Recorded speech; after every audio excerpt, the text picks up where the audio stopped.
Hello ಪಪ್ಪ, ಏನಪ್ಪ? ನಂಗೊಂದ್ ಹುಡ್ಗ 4 ದಿವಸದಿಂದ ಫಾಲೋ ಮಾಡ್ಬಿಟ್ಟು ಇವತ್ ಬಂದ್ಬಿಟ್ಟು ನೀನ್ ಅಂದ್ರೆ ಇಷ್ಟ ಅಂತ ಹೇಳಿದ್ರು ಪಪ್ಪ. ಇವಾಗ ಅವ್ನ್ ನನ್ ಮುಂದೆನೆ ನಿಂತಿದ್ದಾನೆ, ಏನ್ ಹೇಳ್ಲಿ ಪಪ್ಪ?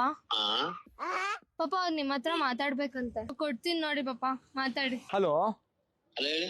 2 ವೀಕ್ಸ್ ಇಂದ ಕಂಟಿನ್ಯೂಸ್ ಆಗಿ ನಿಮ್ ಮಗಳನ್ನ ಫಾಲೋ ಮಾಡ್ತಾ ಇದ್ದೆ ನಾನು. ನಂಗೆ ತುಂಬಾ ಇಷ್ಟ ಆಗ್ಬಿಟ್ಟಿದ್ರು, ಅದಕ್ಕೆ ಡೈರೆಕ್ಟ್ ಆಗಿ ನಿಮ್ಮ ಹತ್ರನೇ ಮಾತಾಡೋಣ ಅಂತ ಫೋನ್ ಮಾಡಿದೀನಿ ಸರ್. ಅದೇ ಒಂದ್ಸರಿ ಬೇಕಾದ್ರೆ ಇಬ್ರು ಮೀಟ್ ಮಾಡ್ಬಿಟ್ಟು ಮಾತಾಡ್ಬೋದು ಸರ್. ಆಯ್ತು, ಮೀಟ್ ಮಾಡೋಣ. ಹಾ, ಫಸ್ಟ್ ನಿಮ್ ಬಯೋಡೇಟಾ ಕಳಿಸ್ರಿ. ಬಯೋಡೇಟಾ? ಓಕೆ ಓಕೆ, ಸರಿ ಸರಿ ಸರ್. ಏನ್ ಹೆಸರು ನಿಮ್ದು? ವಿನಯ್ ಅಂತ ಸರ್. ಎಲ್ಲಿ ಇರೋದು ನೀವು? ಸರ್ ನಾನು ಆಕ್ಚುಲಿ ಬೆಂಗಳೂರಲ್ಲಿ ಇರೋದು, ಕೆಲ್ಸದ ಮೇಲೆ ಇಲ್ಲಿ ಮಂಡ್ಯ ಹತ್ರ ಬಂದಿದ್ದೆ. ಫಾದರ್ ಏನ್ ಮಾಡ್ತಾರೆ? ನಮ್ಮ ಅಪ್ಪ ಬಂದ್ಬಿಟ್ಟು ರಿಟೈರ್ಡ್ ಮಿಲಿಟರಿ ಆಫೀಸರ್ ಸರ್. ಸರಿ, ನಿಮ್ ಜಾಗ ಎಷ್ಟು? ನಮ್ದು ಸರ್ ನಮ್ದು ಗೌಡಾಸು ಸರ್. ಅಣ್ಣ ನನ್ನ ಕೈಲಿ ಆಯ್ತಾ ಇಲ್ಲ, ಅಯ್ಯೋ ಅಣ್ಣ. ನಮ್ಮ ಮನೇಲಿ ಮಾತಾಡ್ತೀನಿ, ಕಳಿಸ್ರಿ ಬಯೋಡೇಟಾ. ಓಕೆ, ನಾನು ಕಳಿಸ್ತೀನಿ ಸರ್, ಇವತ್ತೇ ಬಯೋಡೇಟಾ ಕಳಿಸ್ತೀನಿ.